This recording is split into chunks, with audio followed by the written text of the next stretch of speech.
Hi guys, welcome back with me again in this channel. On today's tutorial, I'm going to show you this VN birthday video editing with photo. So what you need to do is open your VN apps and then start creating a project. And here I'm using this video on happy birthday intro as the start. And you can fill in, you can see at the end of this, there is a blank space that you can fill in with the name of the person who's having a birthday. So I'm going to just click on add tags here and then just write the name of the person who are having a birthday.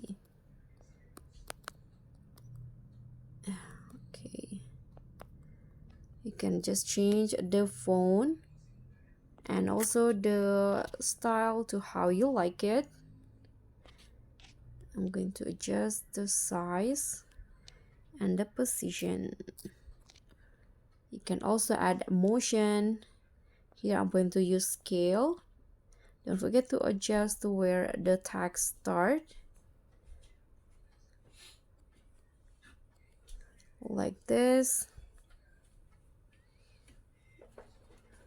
And after that, here I'm going to add the photo of the person who are having a birthday. So click on the plus and choose the photo.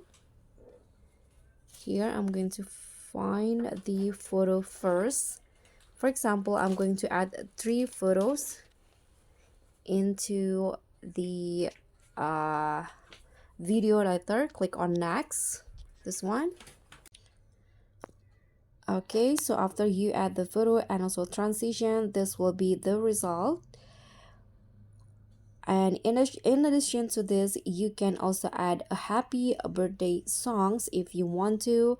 You can just click on this plus and just choose on music. Let's see if VN has a birthday song. Okay, no music match, so that means that you need to adjust or add your own music. You can just find a music, a birthday songs, you can just add it into this and your birthday video editing will be done. So that's all from me. Thank you so much for watching. Don't forget to like, comment and subscribe. Also click on the thanks. Bye.